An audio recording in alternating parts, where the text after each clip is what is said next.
Hey everybody, I'm back. Did you miss me? Welcome back guys to another movie discussion video, where I do like the recaps of like all the movies I'm seeing and whatnot. And thank you guys for being very patient with me. I hope to, get back to be doing these videos in the near future, but as you know, I am kind of nearing the end of my college career, and at the end of the summer I'll be moving on with the next phase of my life, since my last classes are starting on Monday. Yeah, I'm gonna miss this dump. These past couple months have been a pain in the ass, but I pulled through.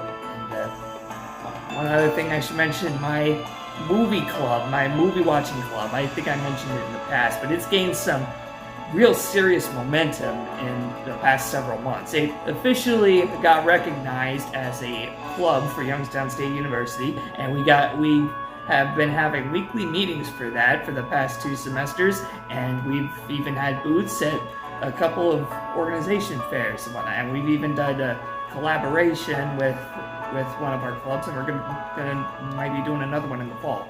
So yeah, even after I graduate, I might still hang around and as like an unofficial alumni advisor, if that's a thing. But yeah, that's gonna be fun. And so to honor the fun memories that I've had in that club, I thought for today's video I will go over one of the movies that we watched for that.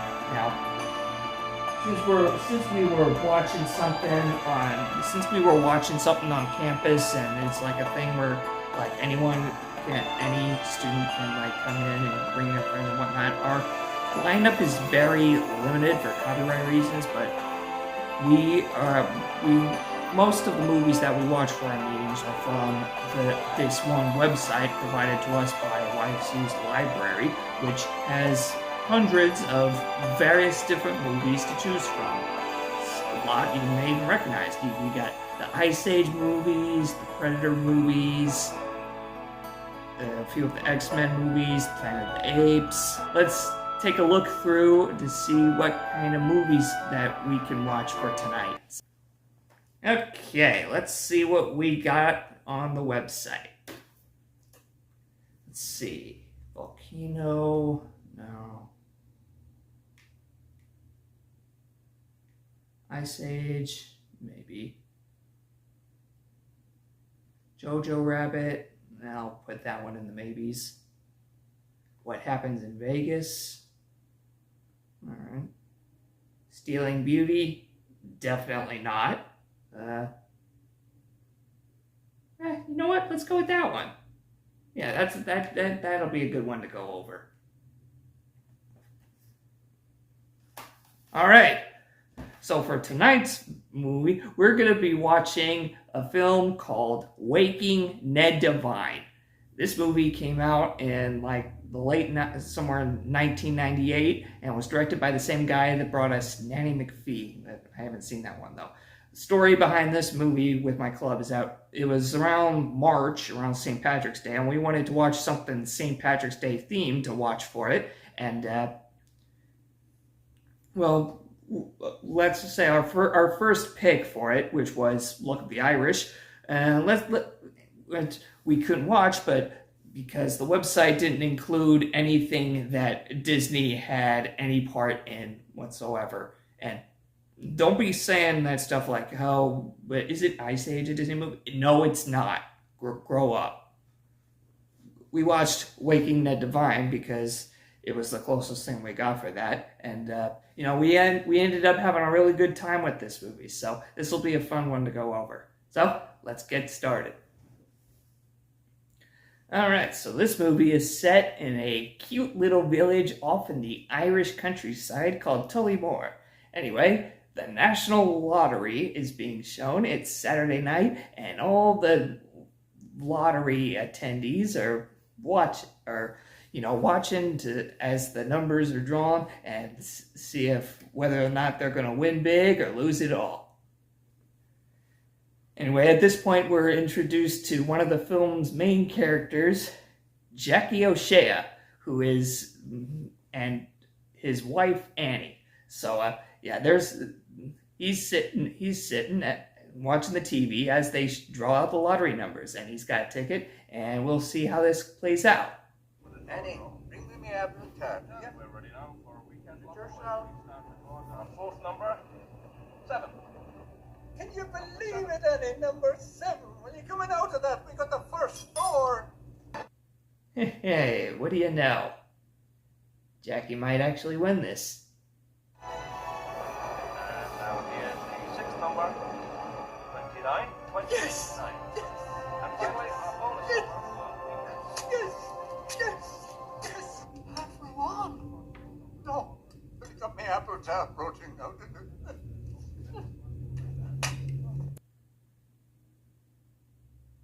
He deserves that. Yeah.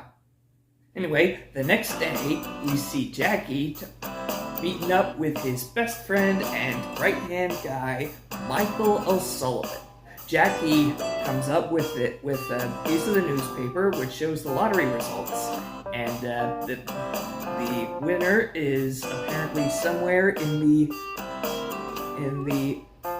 region that they are in. And since Tullymore is the only village in that area, that means that someone in the town has won the lottery. And so, they have a new plan to find out who the winner of the lottery is, be their best friend, and try and take a cut of the winnings. This won't be very hard to go over. There's only 50 something people in the town, and one of them's definitely the winner. So of course this scene's also meant to introduce the other characters from throughout the movie. First we get a pig farmer who goes by the name of Pig Finn, or just Finn. Anyway, he drives up to this one house in this real nice sports car to try and woo over this one girl that's there. Her name's Maggie, and well, she has a kid named Maurice. Anyway, as you can tell, Maggie and Finn have known each other for a while, and they haven't quite hit it off quite yet. Alright, so far, Jackie, Michael, and Annie, Jackie's wife, made 2 assumptions about who the lottery winners could be. The first one is Mrs. Kennedy. She's the shopkeeper. And the other one is Finn, because he came up with the sports car. At one point, Finn asks Jackie and Michael to meet him in the bar for a few drinks and to talk about advice. And so they think it's something money related, so of course they go over there and they buy him a whole bunch of drinks. They gave him a whole bunch of fancy soaps and whatnot. And, of course, they're also chatting up the other people in the bar, like this other dude named Pat, who apparently also has the hots for Maggie. So you must be needing an operation on your nose, Jackie. Have you smelled the pig lately? I have, and I'd say it's not half as bad as the smell of your aftershave. This aftershave is a knockout with the girls. And tell me, Pat, which particular girls are you knocking out at the moment?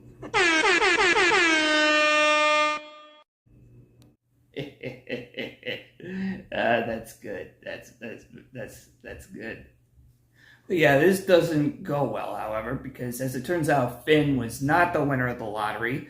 He was just asking for advice on one of his pigs who's sick, and the car he had, apparently he borrowed that from his brother. So, and as for the shopkeeper lady, yeah, the reason they have an assumption that she won the lottery was because she was singing this one song earlier, but as it turns out, it was because her daughter was pregnant, and yeah, well, spoiler alert, that doesn't go further than that. So yeah, she's out. We cut to the next day where we got Jackie and Michael. They're walking through town, and now at this point we're introduced to another character named Lizzie. She's cold-hearted, rides the scooter, and is overall a very intolerable human being. Anyway, she's talking with Fitzgerald about something. Yeah, I'm kind of on Fitzgerald's side for this. You know Fitzgerald. He was the guy at the bar. He was the bartender guy from earlier. Anyway, in another ditch effort to try and figure out who the lottery winner is, they have a plan to have a dinner party. They invited, the town's regular lottery winners, or not lottery attenders, or whatever, the people that buy lottery tickets on the regular, and they basically invited them over to Jackie's house, and they have a real nice chicken supper. And well, you know what they say, winner, winner, chicken dinner. I just came up with that on the fly. Hopefully with that they can figure out who the real winner of the lottery is. And so oh yeah, and there's another scene with Finn and Maggie earlier out in the creek. She's reading poetry, and they have a nice moment together. Something like real Pride and Prejudice shit, And we learn a little bit about their relationship. Apparently they are in love, apparently, but the problem is Maggie can't be with Finn because he is a pig farmer and he smells like pig. And so, I mean, I understand that, though. I would never date a woman if she smelled like cigarettes or pot or anything. So, well, we cut forward to that night where they have dinner. Everyone's there chatting and enjoying this good-ass chicken. Trying to figure... They talk about, recent expenses and whatnot. And, well, to put it in short, it goes absolutely nowhere. So by the end of the party, most of the people leave. You got Jackie and Michael. Jackie's pissed because he just blew off a whole bunch of pounds to waste on this chicken dinner that he just worked his ass off to prepare. And at one point Jackie and Michael have a bit of a conversation about, they start accusing each other of winning the lottery, and eventually Michael goes home and everything's fine. Jackie, I counted those joints. When the party ended, Jackie and Annie find out that they have a piece of chicken left over, which means that someone who was invited to the party didn't show up. And guess who it was? That Devine was missing. God, I did not notice. All right, now we're getting somewhere. Finally, we got the movie's title character in. Now we're finally pushing forward. Anyway, since they find out that this Ned Devine wasn't at the party, they put together a chicken dinner, and then Jackie walks over to his house in the middle of a thunderstorm to deliver it to him and, give him a nice chat. But, the thing is, when he gets to his house, he doesn't answer, none of the lights are on, and the invite hasn't even been picked up. The whole place is dead quiet and dark as hell, but the TV's still on, so he turns on the light and... Oh. That's right, folks. As it turns out, Ned Devine has won the lottery. And he died from the shock of it.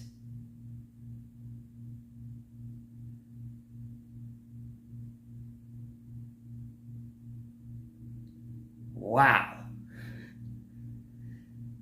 That is weird.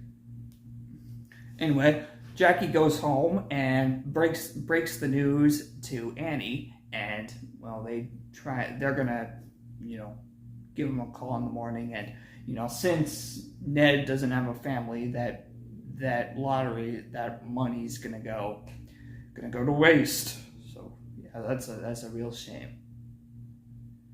But the thing is, that night, Jackie gets a dream where he's in a boat out in the ocean with Ned Devine, and he's eating a chicken dinner, having the time of his life, and they talk for a little bit, and yeah, it was a very, very nice scene right there. Anyway, at that time, Jackie has an epiphany. So the next thing he does is go grab Michael, and they go to Ned's house. You see, the thing is that they're gonna take the lottery ticket, claim the money, and pose as Ned Devine because his name's on the ticket, and so yeah, they're basically gonna commit identity fraud in order to get, I don't know, half a million pounds. So identity theft is not a joke, Jim. Will you report the death in the morning? What do you think? If we report the death and the found missing, we'll surely be questioned for murder. Murder is a mighty word to use at this time of night, Jackie. Well, I'm sorry if you can share your willies, Michael. So yeah, the two are at Ned's house. They give him give their respects to the late Ned Devine, and then there's this one scene where Michael notices his hand get wet. He thinks that his intestines are spewing out, and then it just turned out to be the chicken dinner, and well, Jackie just slipped on it and he fell, and that was kind of funny. I was relieved for a second because this would have been like a horror movie or something. Oh, come on, guys, don't do that. You could get like a disease or something. You think you're awful smart. So the next day, the first thing Jackie and Michael do is go and call the lottery to make a claim about the money. And since the storm blew out most of the phones in the town, the only way they can call them is through a phone booth out in the outskirts of town, out on the side of the cliff. Anyway, they said they're going to send someone in from Dublin to do that. So I should probably mention there are a couple scenes throughout the movie where Maurice, the kid, he's talking with the town's priest, chatting. And the priest is really filling in for someone else who's currently out of town on a missionary or something. Well, anyway, he'll be back soon, so yeah, he'll be gone in a bit. So yeah, we're now at a part where Jackie and Michael are out on the coast going skinny dipping, because that's what old people do when they live in the countryside near like the sea or whatever. At one point, the dude from the lottery shows up, whose name is Jim Kelly. Anyway, he came in a chopper, and he basically rented a car that drove him out, and he needs directions to get to Tullymore. He asks if they know Ned Devine, and Jackie's like, oh yeah, I do, yeah. And so he goes with Jim in the car to go to Ned's house, and then we got Michael still naked, borrowing Jackie's motorbike, and he's got to zoom over to Ned's house and, beat the two there. And of course, you got Jackie trying to stall for time and have Jim drive around in circles for a little bit. Oh, and another thing I should mention, Jim has a little bit of allergies when he's in the country. He sneezes a lot, gets hay fever. There's like a whole thing about it. Anyway, that was like one of the best parts of the movie. And right now we got Michael posing as Ned Devine to talk with the lottery guy about the money that's getting claimed, and he had to borrow Jackie's shirt because Ned didn't have any good clothes that were good. And so, oh yeah, and there was this one point where when they called the lottery in that phone booth, they had like a bag with like all the documents, like birth certificates, social security, and all that, and the lottery ticket was there too, and he forgot it, so he had to rush. So Jackie had to rush back and get it, bring it back, and so they fill out the paperwork and they talk about the winnings, and I think I'll just show you the clip. That big win, is it? Ned, you've won £6,894,620. How does that make you feel? Holy Time now, there's no rush. nearly 7 million. Who'd have thought? Yeah, that's crazy. So yeah, we got that part, some of the official paperwork sorted out, but just to be safe, Jim's gonna be coming back in a few days to do a little bit of inquiry on the whole town to make sure that he is in fact Ned Devine, which he isn't. Anyway, meanwhile, there's this other scene where Finn and Maggie are talking. Apparently, Pat, the dude from the bar in the earlier scene, was talking about marrying Maggie, and they talk for a little bit about Maurice, Maggie's kid, and things get real for a second. What? Morris belongs with his real father. Or is Pat Mulligan the father? Is that what all this is about? No, I'm sorry, Finn. Well, will you tell me? I have to go. Like I said, real Pride and Prejudice going on here. Anyway, with that whole mess at Ned's house, eventually Annie caught them, and let's just say the relationship between her and Jackie took a mighty hit after that. But here's the thing. Eventually, Jackie learns the errors of his greedy ways and figures it would have been in Ned's best interest if he were to share the winnings with everyone else in town. So what he does next is that he gathers, the people in the town, and he explains the situation to them, and that if they pull it off and if they get the money, then he promises to split all the money equally amongst everyone else in town.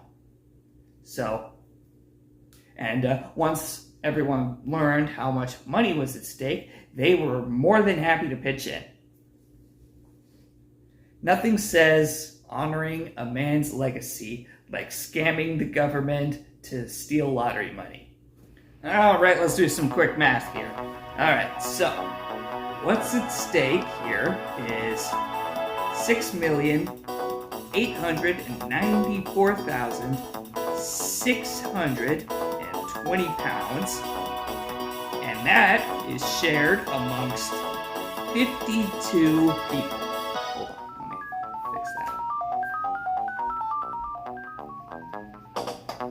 So, you could just do some long division here, and we'll be able to figure out how much each of them gets. So,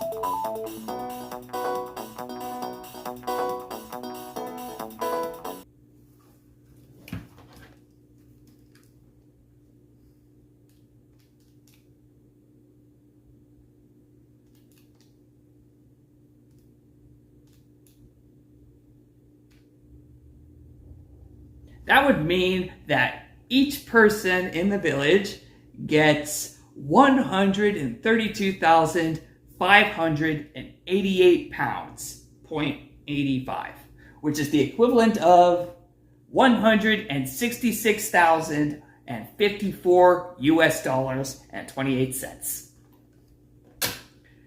That's not bad, actually. I mean, it's not a lot of money in today's economy. I mean, I wouldn't be able to buy a house with that money, but that's on me, though. I really should have went and bought a house when I was 7. Yeah, even so, this is a very, very selfless thing that Jackie's putting together here. And so the next day, everyone in town is lining up to, I don't know, sign a form saying, yeah, this Michael's Ned Devine, and I have to play along with this whole thing in order to get my 130 grand. And so everything works out. There is one little hiccup with like how the money's going to be deposited. So anyway, Fitzgerald helps out. He says something about setting up a joint account that Jackie can put the check into, and they can take it in and out as much as they want, and that works out just fine.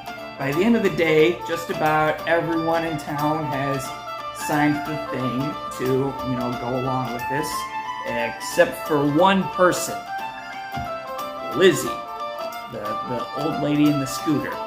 So what they do is they go over to her house, and they explain the situation, and being the not good person that she is, she threatens to call the lottery and explain the whole thing so that the whole thing gets cut off. But she is willing to sign the thing, but she has some demands. She wants a bigger cut, $1 million to be precise, and that's a bitch move if I've seen one.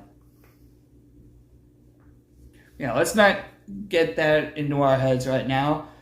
We get to the next day where they finally give Ned Devine, the real Ned Devine, a funeral. Why they didn't do this sooner, I do not know. But here we are. Of course, also the same time as the funeral, Jim Kelly from the lottery shows up, and he looks around the town to see it deserted. But, he hears the funeral going on in the church, so he goes in there during the eulogy. As we look back on the life of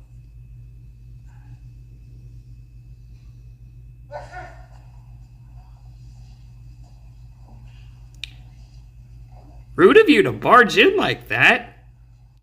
Oh boy, that's gonna screw things up big time. Yeah, but not to worry, because Jackie O'Shea saves it by talking about Michael's, by using Michael's name for it, and that's actually not bad. Michael O'Sullivan was my great friend. But I don't ever remember telling him that. The words that were spoken at the funeral were spoken too late, for the man was dead. I can't tell if this is like really sweet or really up. Identity theft is not a joke, Jim. I used the same joke again. That was interesting, to say the least. Anyway, since Jim Kelly sold the whole thing, he basically just buys the whole thing. He's going to skip the inquiry and get to the part where he gives them the money. And so a little bit later,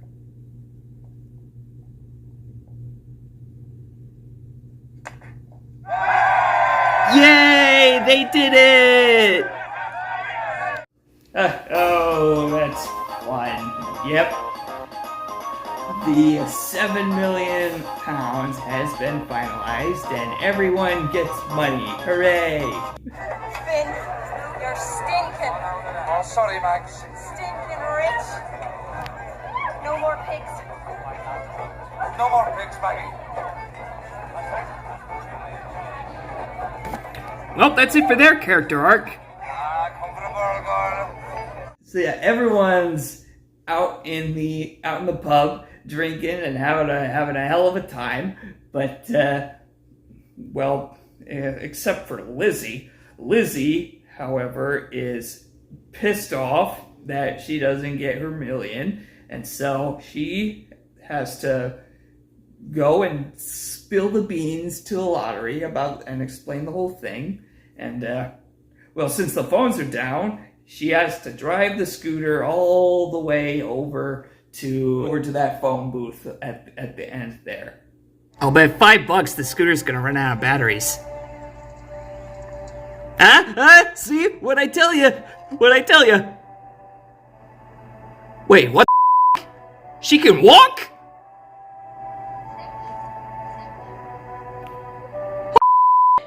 Yeah, this is another one of the best scenes in this movie. It's the part that cuts between all of them partying and her going to the phone booth and all the stuff that happens beforehand. And by that, I mean, well, why don't I just show you the clip?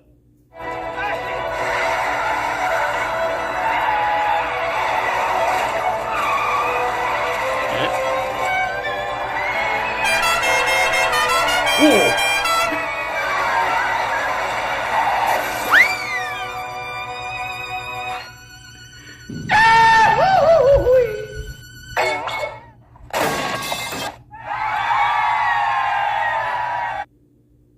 Yep. She's dead. Yeah, now that that's problem out of the way, we're kind of getting towards the end of this movie here, and we get to the part where we got Maggie. She's talking with Jackie, actually, and she basically asks him a question. Which do you think Maurice would like more, or would need more? $7 million or a father? Jackie answers, a father, obviously. What's going on? Ned does have family, Jackie. No. You'll not tell us who now. Morris is the millionaire. Yeah. He treated me better than any man before.